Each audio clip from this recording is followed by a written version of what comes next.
Andom, dear brother, is our future congressman, the Andom.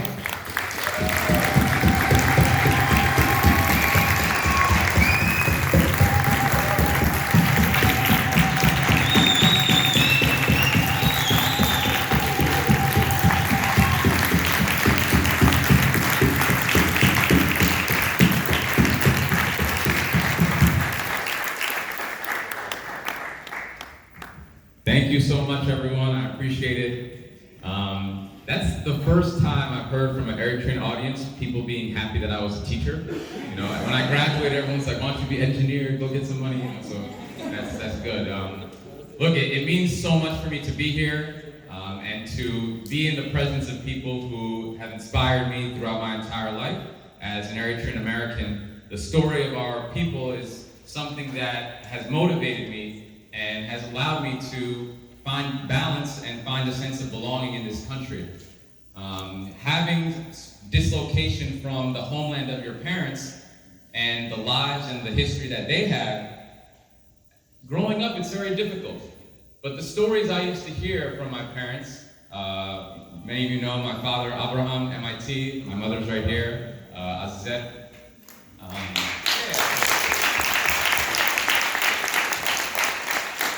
You know, the stories of resistance that I heard as a child were extremely empowering.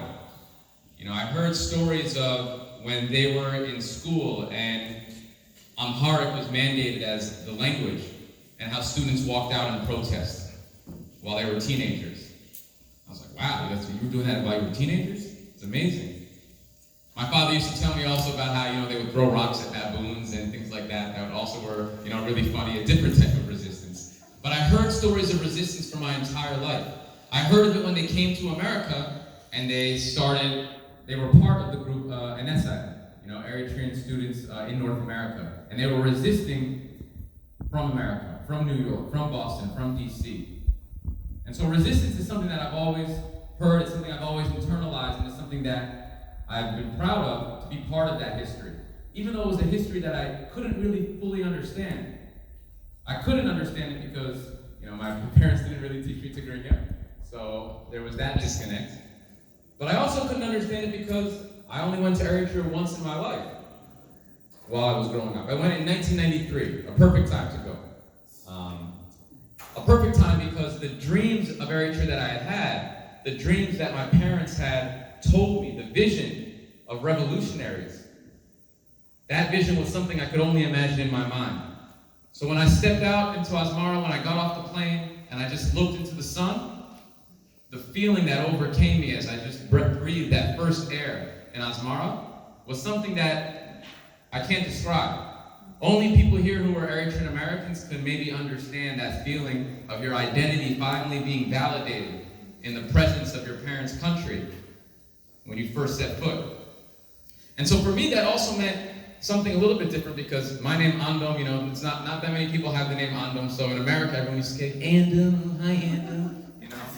And in Asmara, what happened was I actually got stung by a bee, like the biggest bee you can ever imagine. I'm crying in the streets, and we go onto a bus, and, you know, my mother is telling me, you know, oh, Ajoha, it's gonna be okay, Andom, it's gonna be okay. And the bus driver hears her, and the bus driver tells me, yeah, Andom, Ajoha, Andom.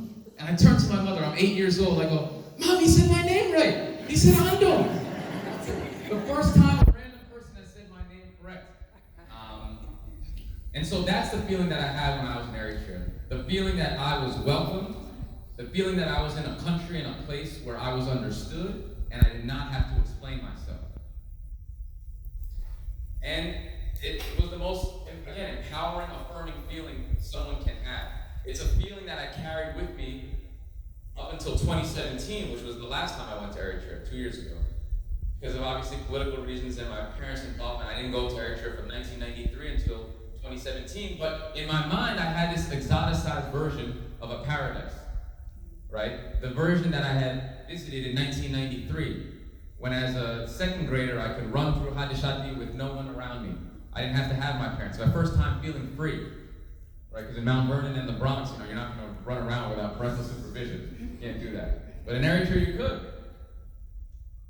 So let me tell you about 2017, last time I went. This exoticized version I had in my mind immediately was gone as soon as I set foot. Now, obviously, I knew of political changes, but you wanted to hold out a little bit of hope that things are going to be different when you set foot off the airport. So I get off the airport and I see my family. They have flowers, and it feels great. It feels great to be back in a home that's it's not really home, but it's sort of home. But then the thing about being in Eritrea 24 years later was that every single young person who I met, my family, people who I was introduced to, every single young person only talked about when they were going to leave. When they were going to leave the country. And so even myself, as someone who doesn't speak Tigrinya, right? Even as someone who doesn't speak Tigrinya, you could feel the lack of hope in this place. Remember that air that I breathed when I first set foot in 1993 and it filled my lungs with power? The exact opposite that happened in 2017. Every breath I took, I felt like hope was being deflated. And the people who I was speaking to were confirming that in their broken English. They couldn't wait to leave. They knew the horrors of Libya. They knew the horrors of the Mediterranean. And they still said that they were going to take the risk. And so this is a reality that we know. And obviously everyone is here because this is something that we know can no longer stand. Eritreans, as Eritrean people, as Eritrean Americans, we've said enough for our entire history. That history of resistance, as I said, has empowered me, and it's a history that we're going to continue into the future for sure. So for me, on a personal level, it has been difficult to try to connect with the Eritrean struggle when you're an Eritrean American. Right? You feel, okay, what is actually your place? How am I actually supposed to insert myself into this country again that I only know a little bit about? I know of it through stories. Maybe you know of it through the language if you're fluent in Tigrinya.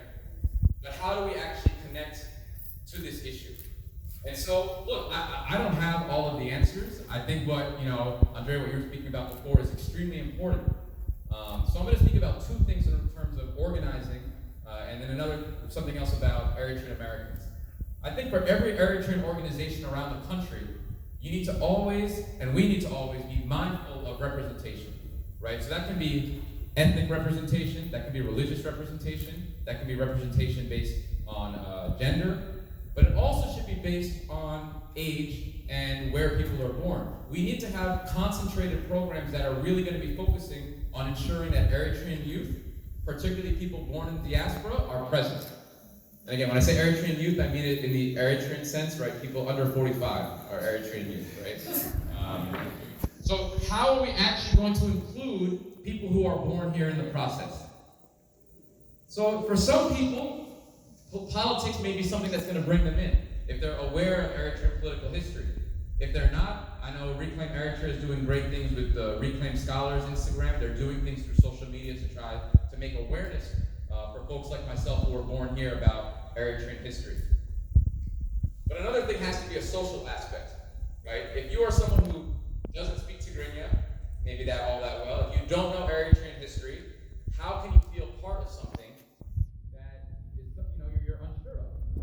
So we have to include social components. Like this is actually what the YPSDJ does a lot of, to be honest, right? We can learn tactics from the other side as well. So we have to make sure that there's a social component, and a social component that, maybe it doesn't include dancing to Eritrean music. Maybe there's hip hop or what. It can be anything that's going to bring in people into the fold. We need to continuously bring people in. And then in terms of the congressional component, I'm in District 16, Southern Westchester, and the Bronx, and I think the Yemeni community in the Bronx has done an amazing job organizing around the Saudi war, Saudi bomb. What we've seen in the Bronx is the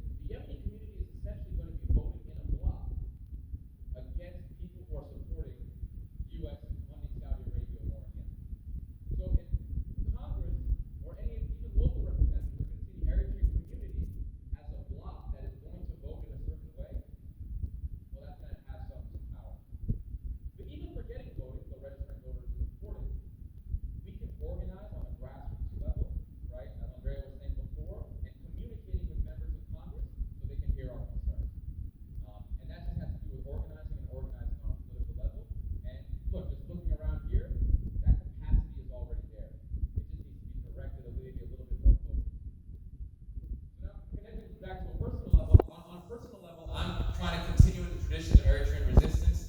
I myself am saying enough to the military-industrial complex that Elliot Engel of the House Foreign Affairs has been contributing to. And myself, just very quickly, because we don't have that much time. I was a teacher in the Bronx. You can imagine what schools, urban public schools are like. If you take the stereotypical trapping of urban public schools in America, you multiply it by 100. That's how bad it is in some of these schools. And that was a reality that I had to deal with every single day as a special education teacher, because my students, one, didn't have resources. They were in schools plagued by administrative neglect, and these schools had a lot of violence. So seeing that reality and understanding that my congressman, Representative Elliot Engel, was spending $800 billion a year in support of a military-industrial complex that is funding Saudi Arabia and their bombing of Yemen. And if you've been to, even in Eritrea, we see some Yemeni refugees. Obviously, most of them are in Djibouti, but a lot have been coming over across the Red Sea. My congressman has also, voted for the Iraq War, opposed the Iran nuclear deal, opposed withdrawing troops from Afghanistan, and has supported Trump's unilateral relocation of the Israeli embassy to Jerusalem, as well as Netanyahu's decision to annex the Golan Heights.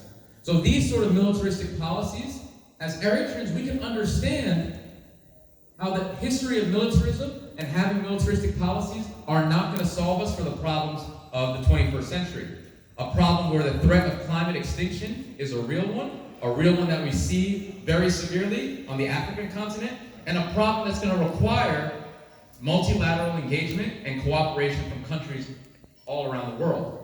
It's not about the US being one superpower anymore and is going to dictate to everyone what's going to happen. We need to work with China. China's the #1 country in terms of carbon emissions, and we are the #1 in terms of the US military. We're #1 in terms of polluters. So we need to work together. The vision that Elliot Engel has, the vision of militaristic people throughout the world, is not a vision that's going to allow us for success in the future. So I'm here just to briefly again say what I'm trying to do in District 16. I'm continuing the tradition again, as I said, of my parents and all of you who have been fighting in resistance for Eritrean human rights and for a vision that my father could unfortunately not live to fully see. And we're going to continue that. We're going to free Eritrea for sure, and we're going to ensure that representation is actually listening to us and guarantee peace and prosperity. Thank you.